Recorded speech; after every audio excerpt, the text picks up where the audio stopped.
Sugar was one of the tools that Dr. Peat has talked about as a way to help optimize thyroid health, reduce stress, and give you sustained energy. Now, this probably goes against the grain of what you've heard in most of the health camps out there, but you're starting to see a little bit of a switch, and we're going to start talking more and more about it. Sugar on it could actually be beneficial in the right context. Now, it's probably one of the most misunderstood nutrients out there. We've been told it's toxic, it causes diabetes, and that we should avoid it at all costs. But according to the work of Ray Peat, sugar, when sourced and used correctly, is actually a key player in metabolic health, energy, and even longevity. So today we're diving deep into why sugar is a cornerstone of the Ray Peat diet and the best sources to get it from and how it can actually help regulate stress, boost thyroid function, and keep your metabolism running smoothly.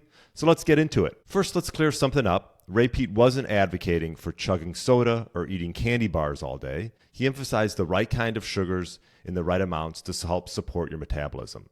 So here's the key idea. Your body runs on glucose. It's the preferred fuel for your brain, red blood cells, and your muscles. When your body doesn't get enough glucose, your body turns to stress hormones like cortisol to break down protein and fat for energy, which actually can be more damaging in the long term.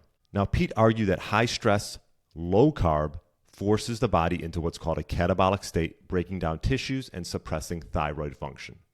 Sugar, when consumed properly, helps maintain steady energy, reduces stress hormones, and supports thyroid health. Now, not all sugars are created equal. Here are Ray Peat's top recommended sources. Number one, and you're hearing about it all in the health and wellness space, is fruit. Fruit is coming back. Nature's perfect package, especially obviously ripe fruits he talked about. Fruits like oranges, mangoes, dates, berries provide sugar, but you're also getting fiber, vitamins, and antioxidants. The fructose in the fruit is metabolized differently than refined fructose in processed foods. It supports liver health when consumed in whole forms. If you have a tough time tolerating fruits initially, perhaps you can blend it up and juice them, and that'll help take some of the fiber out and make it even more easily digestible for yourself. Next is honey. I've been implementing honey probably for the last couple years. You want a raw, organic, well-sourced honey. Raw honey is really a superstar. It contains enzymes, minerals, antioxidants that help with digestion,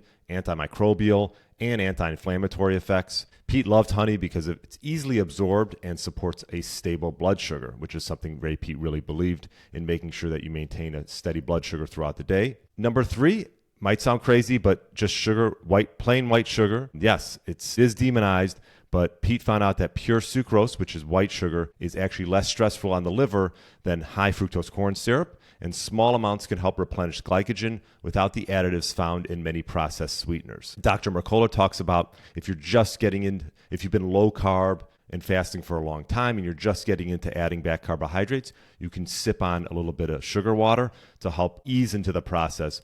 So here are some Ray Peat approved ways to enjoy sugar. One would be fruit with cheese or milk that balances out the fructose with the protein and the fat. This is one way of doing it. I like to have fruit with some yogurt, or maybe some low-fat Greek yogurt. You could add honey in there as well. You could also add honey in tea, even in coffee. This will sort of counteract caffeine's possible stress effects on the body. You could also add a little white sugar in some homemade desserts.